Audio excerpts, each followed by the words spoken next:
रहमतुल्लाहि बरकातहू। हमने बाब नंबर 1 में जो मराहिल पढ़े थे फसलों की पैदावार के लिए, तो वो सब एक के बाद मैंने वीडियो बनाते गए और आपको अच्छी तरीके से समझ में आएगा। अपना कुछ टॉपिक इसमें बच गए थे, जैसे खरपतवार से हिफाजत, मतलब जो पौधे जो अब खरपतवार होते गए, पहले तो हम उनके बारे में थोड़ा सा पढ़ेंगे कि खरपतवार पानी, मगजियात, जगह और रोशनी के लिए फसली पौधों के साथ मुकाबला आराई करते हैं। मतलब उनके साथ मुकाबला करते हैं कि हम भी पानी लेंगे, हम भी मगजियात लेंगे, हम भी रोशनी लेंगे। तो इस तरीके से क्या होता है, जो मेन फसल रहती है उसको इन चीज़ों में कमी हो जाती है। जैसे वो उनके हिस्से की पानी, मगजियात और रोशनी ले लेते हैं, जिससे फसल को उस पर ज़्यादा इफेक्ट पड़ता है, फसल जल्दी पनप नहीं पाती। ठीक है, ये मुकाबला आराई का मतलब ये होता है। और पौधों को नमों को मुतासिर करते हैं, मतलब पानी अगर ये भी ले लेंगे तो पौधों को ऑब्वियसली पानी नहीं मिलने का, तो पौधे जो है ना तो नमी में नहीं रहेंगे, क्योंकि इसके बदले ये भी पानी ले लेंगे तो इतना यानी पानी को, पौधों को पानी नहीं मिल पाएगा।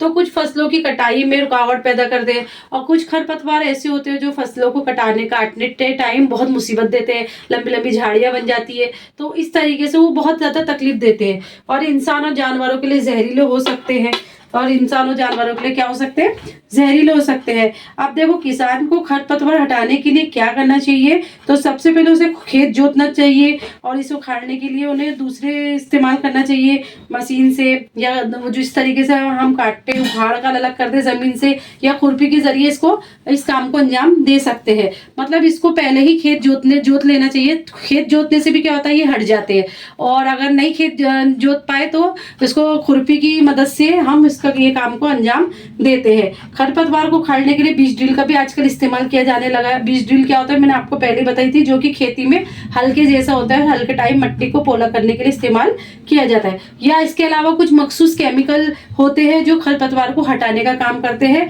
उसको वेडिसाइड कहते हैं या वेडमार कहते हैं। तो इन चीजों से भी किसान क्या है, खरपतवार को हटा सकता है। तो ये तरीका भी बहुत अच्छा है खरपतवार से, यानी अगर काबू करना है तो किसान इन दोनों तरीकों में से कोई सा भी तरीका चूज कर सकता है। या तो हाथ से हटा सकता है खुरपी की मदद से, या वेडमार या वेडसाइड से इसको, वेडमार या वेडिसाइड से इसको खत्म कर सकता है, ताकि अपने पौधों की, अपनी फसल पे कोई इसका असर ना पड़े या इससे मुकाबला ना कर सके।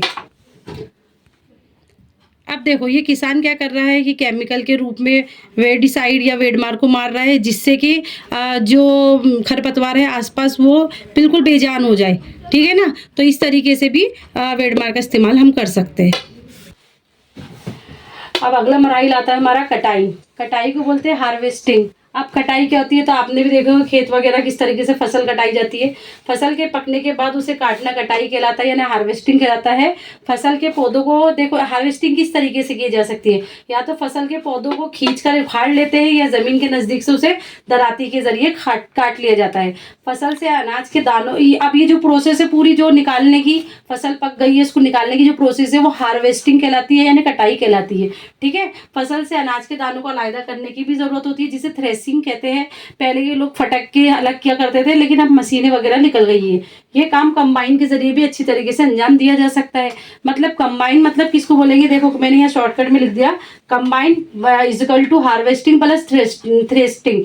मतलब जिसमें हार्वेस्टिंग भी हो, फसलों की कटाई भी हो, और फसलों के जो है, फसल से अनाज के दानों को अलग भी किया जा सके। तो इस तरीके की एक मशीन निकल गई है, जो कि आजकल मॉडर्नाइज हो गया है टाइम। तो इस तरीके की मशीन से दोनों काम किए जाते हैं। पहले के काम में हार्वेस्टिंग यानी कटाई अलग की जाती थी, फिर थ्रेस्टिंग के लिए कुछ लोगों को रखा जाता था, उनकी अलग मेहनत लगती थी। अब ये दोनों मिला के एक कंबाइन नाम की मशीन बनी है, जिसके जरिए दोनों काम का अंजाम दिए जा सकते हैं। अभी मैंने आपको जो समझाई कटाई के बारे में बता दी। ठीक है, अभी आखिरी और लास्ट टॉपिक है अपने फसलों के, जो भी हमने पढ़े थे क्रॉप प्रोडक्शन में। तो इसके अंदर जो है लास्ट है कि अब फसल तो पक गई, कट भी गई, अब इसको जखीराकारी किस तरीके से करेंगे। जखीराकारी को कहते हैं स्टोरेज। अगर फसल को नमी, हसरात और चूहों और खुरदजुए से महफूज रखना है, और फसल में नमी ज़्यादा हो है अगर, तो उसे पहले अच्छी तरह सुखा लेना चाहिए। बिना सुखाए आप अनाज को स्टोर नहीं कर सकते, क्योंकि इसमें क्या लगने का खतरा ज़्यादा होता है, हसरात, घुन और फफूंद लगने का खतरा ज़्यादा होता है। किसान अनाज का जखीरा जूट के बोरों में करे और धात के बड़े डब्बों में करते हैं। मालूम है आपको, जूट के जो बोरे रहते हैं वो नमी से बचाते हैं। आपने गेहूं की बोरियां देखी होंगी, चावल की बोरियां देखी होंगी, जो स्टोर करके किसान रखते हैं, तो वो क्यों रखा जाता है? ताकि इसमें घुन ना लगे और ना फफूंद लगे। और अगर किसान ने अनाज को अच्छी तरीके से सुखाया स्टोर करने से पहले, तो उसका अनाज लंबे टाइम तक के चलता रहेगा। और अगर बड़े पैमाने की बात करें कि अनाज को किस तरह स्टोर किया जाता है, तो बड़े के पैमाने पे अनाज का जखीरा जो है साइलो जखीरा घरों में करते हैं, ताकि उन्हें घुनों से और चूहों से और हसरात से महफूज रखा जा सके। लेकिन घरों में छोटे छोटे जैसे आपके हमारे घर है, इसमें अनाज की जखीरा अंदोजी किस तरह के लिए नीम की पत्तियों का इस्तेमाल किया जाता है।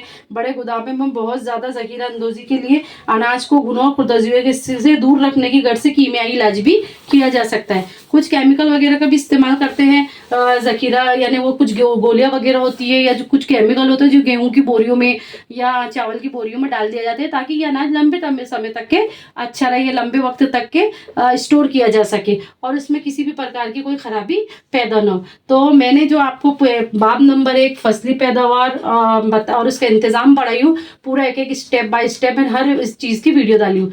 अगर आपको इसमें और कुछ नहीं समझ में आता है तो मुझे कमेंट करके प्लीज़ बताएं, और अच्छा लगा हो तो लाइक और सब्सक्राइब करें और शेयर करें। ठीक।